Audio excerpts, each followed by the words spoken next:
My name's Brian. I'm 45. Before all this, I lived in Seattle.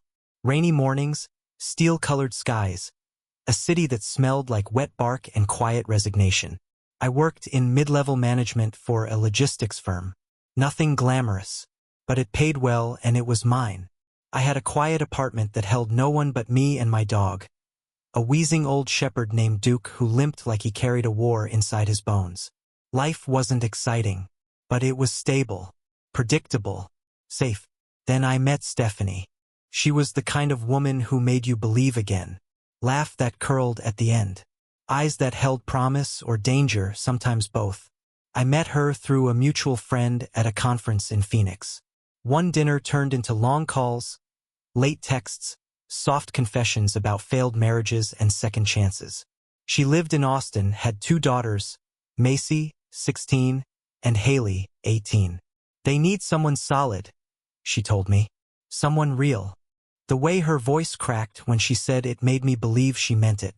I should have asked more questions. But I was a man in love. And love doesn't ask for receipts, it just pays.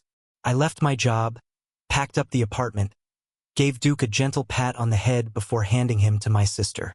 He was too old for the heat in Texas, too fragile for more uprooting. I told myself I'd fly back for visits. I didn't. He died 2 months after I moved. I didn't even have time to grieve. Life came fast. Haley was applying to college.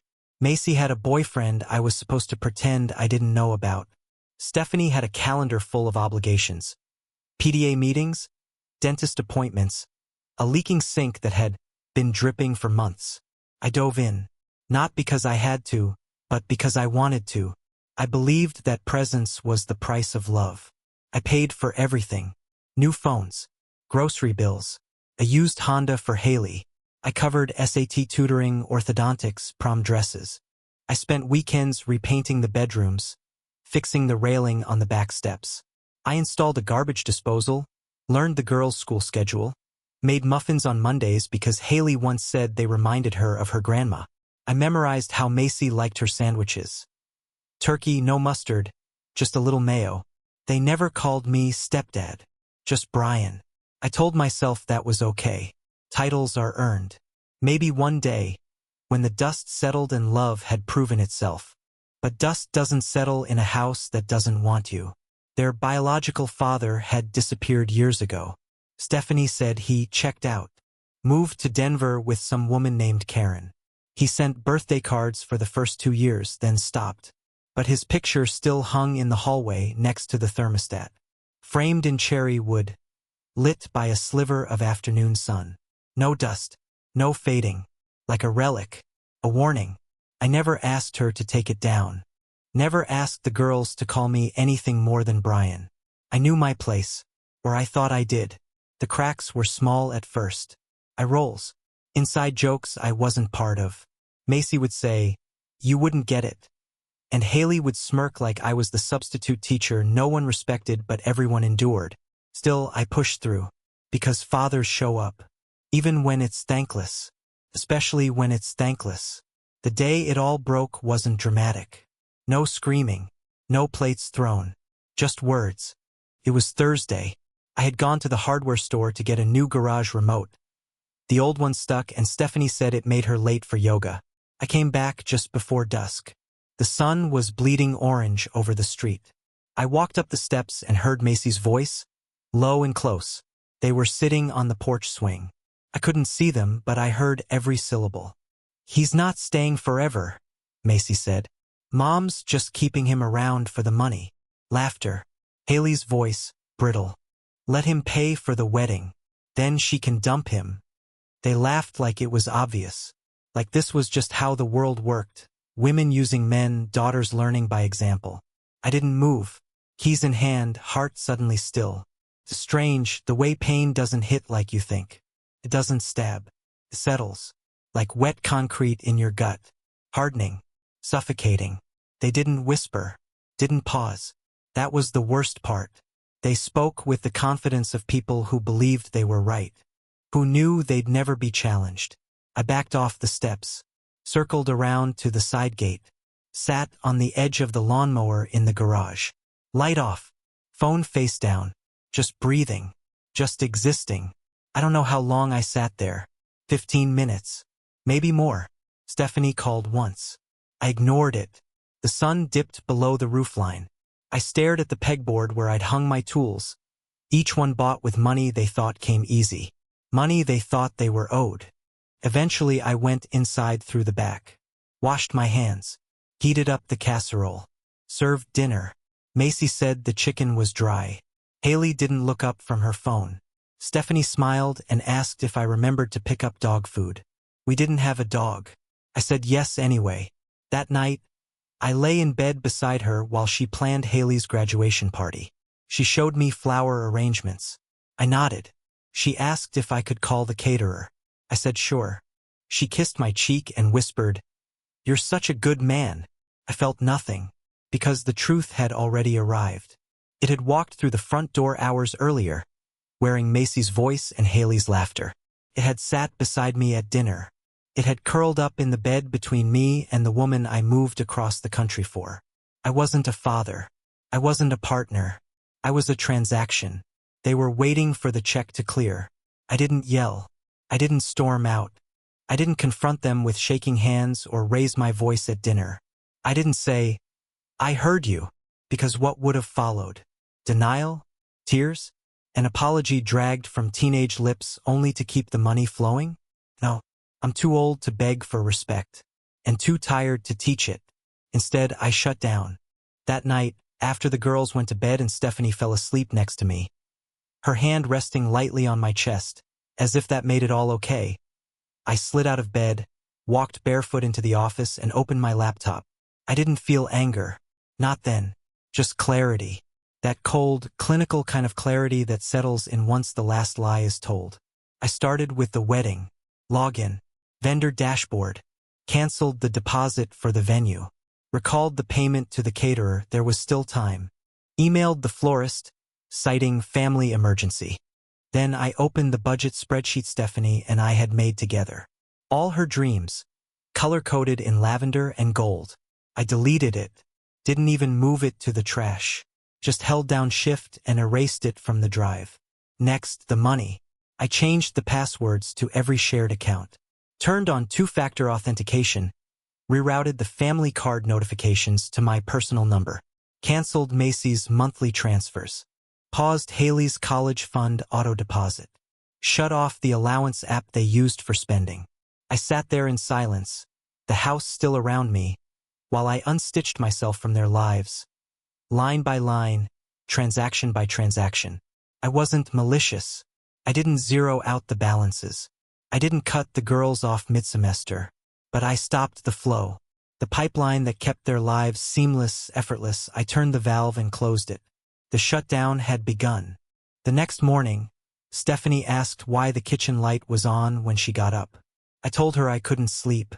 She didn't press. She was busy scrolling through Pinterest boards, trying to find a replacement florist. Macy came down late, half-dressed for school, asking if I'd Venmo her for the class trip. I told her I didn't have it on me. She rolled her eyes. "You always use your phone," then walked out, backpack unzipped, like the world still worked the way it always had. Haley didn't say anything, just tapped at her screen, saw the red transaction declined banner, and tried again. Same result. She frowned, tried a different app. Same. I was watching her from the corner of my eye while pretending to read the news. Stephanie was humming. The coffee pot was hissing. No one noticed I hadn't spoken in over an hour. By Friday, the consequences started taking root. Stephanie came home from the wedding boutique in tears. They said the deposit didn't go through. I don't understand. The bank must have. She stopped. Looked at me. Did you? I didn't answer. She stared at me like I was a stranger. Brian, please tell me you didn't cancel the venue. I folded the newspaper. Set it down. I didn't cancel anything. I ended the delusion. Her mouth hung open. I waited for the next sentence. It didn't come. The next day, the planner ghosted her. Then the photographer called to say the balance hadn't arrived and they were rebooking the date. Stephanie was unraveling. Her voice turned high and thin, like a violin string pulled too tight. She started refreshing her email every 10 minutes, calling banks, asking if maybe something was wrong with the card. She didn't ask me. Not directly. She didn't want the answer she already suspected. Then came the girls. Macy texted me on a Monday. My gym payment bounced. Can you fix it? No greeting. No thanks. Just expectation. I didn't reply. Haley called 2 days later. I let it ring out. Her voicemail started casual, then shifted. Look, if you're trying to prove something, fine. Message received. Can you just put it back now, please? But you can't put back what was never yours. You can't rewind respect into existence. Stephanie finally broke during dinner the following week. I had made salmon. She pushed her plate away. So this is it? You're just what? Punishing us? Teaching a lesson? I looked at her, not cruel, just calm. I'm not punishing anyone. I'm stepping out of a role I was never invited into. Her voice cracked.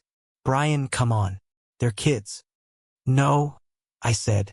They're adults when it benefits them. When they want a new phone or a trip or a down payment. Then they're old enough to mock me behind my back. You don't get to weaponize youth and entitlement in the same breath. Macy called from upstairs, yelling about the Wi-Fi. Haley stomped down a few minutes later, her laptop under her arm, asking why the Netflix login didn't work anymore.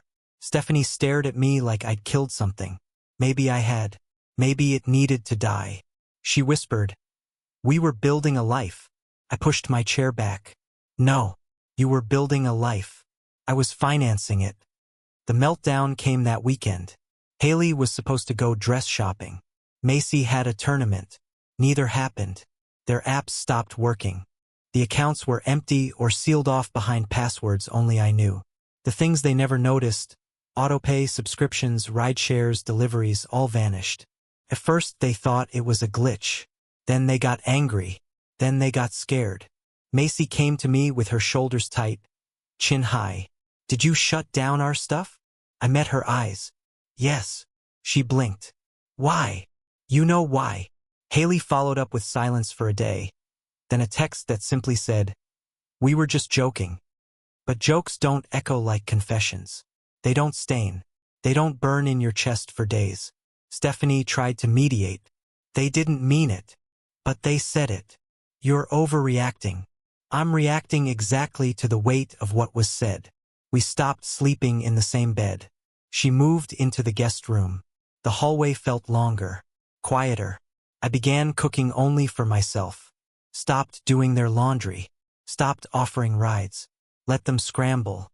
Watched them flail. I didn't smile. I didn't gloat. I just observed the way they folded when the scaffolding disappeared. I wasn't doing this for revenge. I wasn't setting fire to the house. I was just turning off the lights I had kept on for too long. They wanted to live in a world where I was invisible, so I gave them exactly that. I became what they said I was, nobody. But without me, everything started to crack. And the cracks were growing. By the third week, the silence had grown legs. It crept into every corner of the house.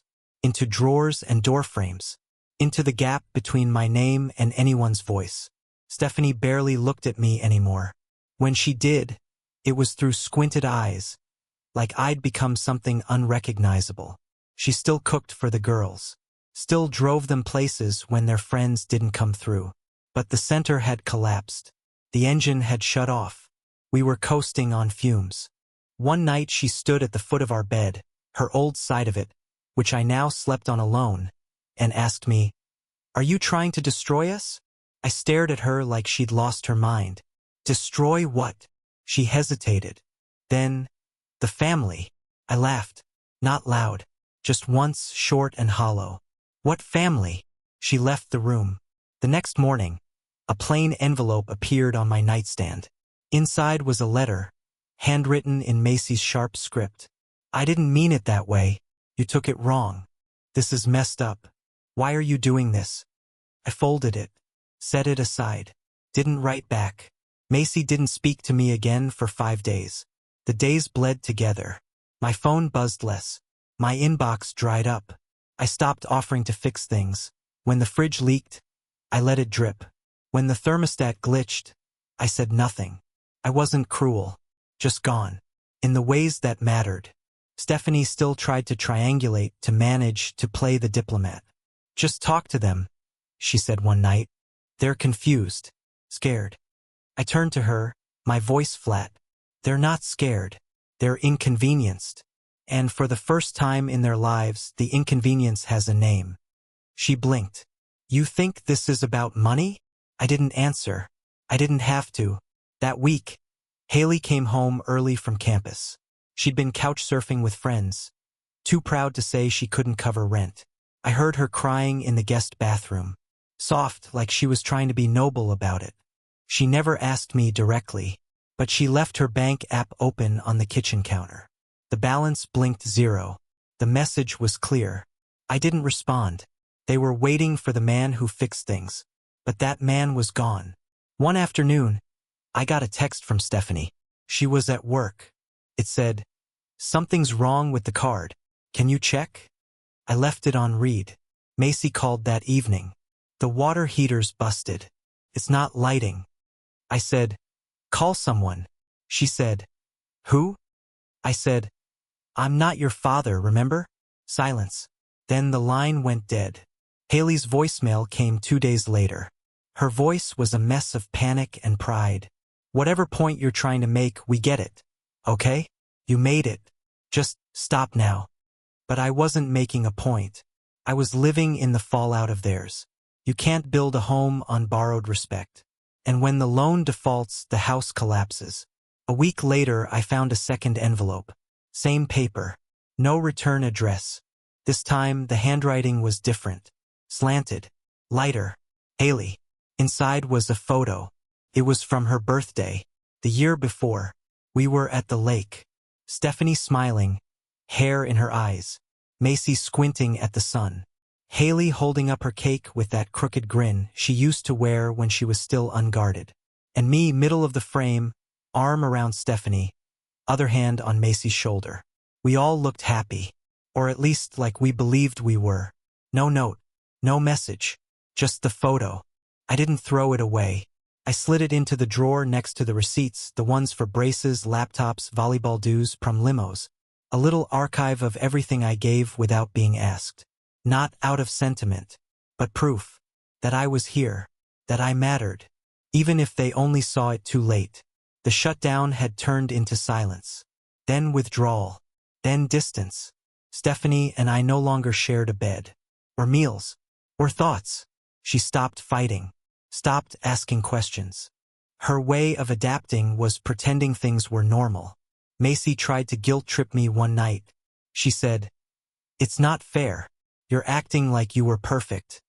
I looked at her and said, "No, I'm acting like I'm done." She didn't respond. They thought I'd cave. That eventually I'd come around. That love meant returning to the role they carved for me. A silent benefactor. A smiling chauffeur. A steady hand that never reached for anything in return. But love isn't loyalty without dignity. And I wasn't loyal anymore. I started spending more time at the park. On the balcony. Anywhere but that house. I signed up to volunteer twice a week at the shelter, sorting donations, fixing broken chairs. Men there called me boss. Thanked me when I patched a coat or rewired a lamp. None of them knew me, but they saw me, and that was enough. At home, things kept unraveling.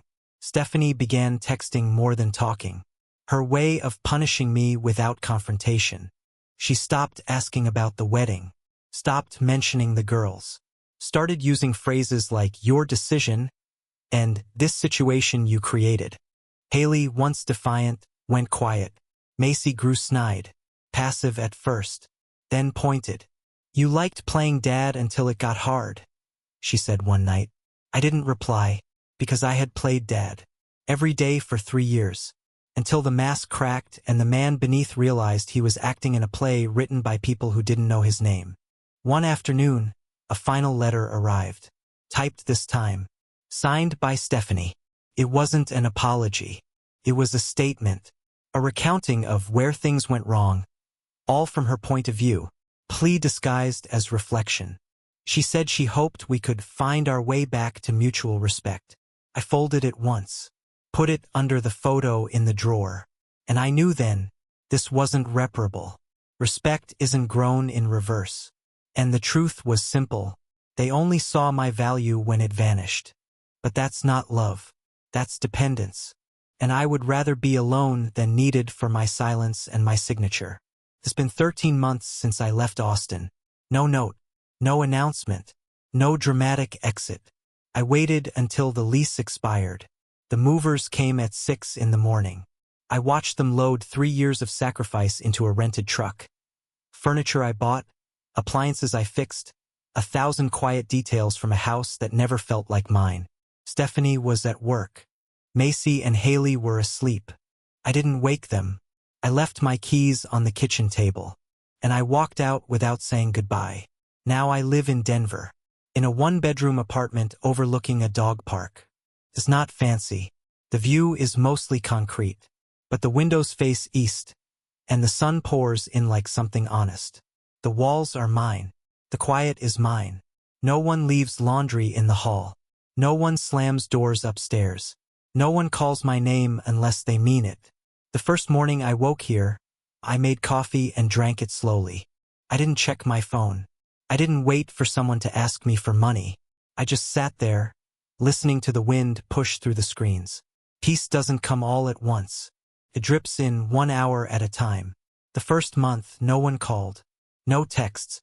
No emails. Not from Stephanie. Not from the girls. It was like I'd been edited out of their lives. A financial ghost finally exorcised. I thought it would hurt. Didn't. Because silence for the first time meant freedom. I got a job at a bike shop. Part-time. Just enough to keep the lights on and my hands busy. I fix flats. Replace chains. Adjust gears. I come home with grease on my knuckles and no resentment in my chest. I sleep like I haven't in years. On weekends, I volunteer at the shelter 2 blocks over. I help fix broken zippers, tighten screws on folding chairs. Once, I replaced the belt on a vacuum that hadn't worked in months. They thanked me like I'd built a rocket ship. I told them, it's nothing. But the truth is, it meant everything. Because here, usefulness isn't exploitation. It's appreciation. The neighbors know my name. Not because I paid for their lives. Because I shovel their walk when it snows. Because I helped Mrs. Kerrigan's cat out of the storm drain. Because I mind my business but wave when someone passes by. Last week, a girl from 2 doors down, maybe 7, maybe 8, stopped me as I was locking my door. Her backpack zipper had split. Her mom was running late. She looked up at me and said, "Mr. Bryan, can you fix it?" I did. Took 5 minutes and a pair of pliers. When I handed it back, she smiled, hugged it tight, and said, "Thanks, Dad." Then her eyes widened. "Oops. Sorry." I smiled. It's okay. Because it was. Because for the first time that word wasn't currency. It wasn't bait. It wasn't a manipulation to keep the money coming. It was gratitude, freely given. And I didn't need it to mean anything more. Because now I understand what I didn't back then. Respect can't be bought. Not with money. Not with dinners. Not with time. Respect only comes when it's earned. And when it's freely given back. I earned it the wrong way for too long. Quietly. With my wallet open and my voice muted. I showed up, again and again, hoping that presence would become permanence. But love without respect is a contract with no ink. Stephanie never wrote, never called. Maybe she thought I'd come back. Maybe she hoped I'd miss the house, the routine, the girls. But I only missed the man I used to be. The one who believed that doing everything right meant things would turn out right. Now I know better. Sometimes the only way to win is to walk away. Not in anger, not in spite, but because the cost of staying is your self-worth. Some nights I still think about them. I wonder if Macy ever found a way to pay for college. If Haley ever learned to stand on her own 2 feet. If Stephanie ever explained to them why the lights dimmed after I left. But I don't reach out, because I already gave them everything I had. And all it proved was how easy it is to take from someone you don't respect. There's a photo in my drawer. The one they sent. Haley's birthday. Everyone smiling. everyone pretending. I look at it sometimes, not to remember them, to remember me, to remember the man who tried, who carried more than he had to, who showed up even when no one noticed, and who, in the end, learned to stop apologizing for needing something back. There are days when I feel guilty, when the old voice whispers, "You should have tried harder, you should have held on." But guilt is a ghost that feeds on the living, and I buried mine with the last check I ever wrote for them. I'm not bitter. I'm awake. I know now that being a stepfather isn't about being thanked. It's not about being called dad. It's not about holidays or birthdays or family photos. It's about surviving the moment you realize you were just a placeholder in someone else's script, and deciding finally to stop playing the part.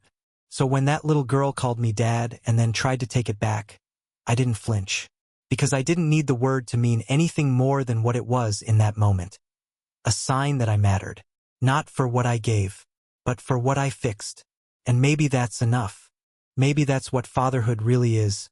Not blood, not obligation, not a name etched in legal documents, but a moment when someone sees you, really sees you, and says, without knowing the weight of it, "Thanks, Dad." And if that's true, then I'm home.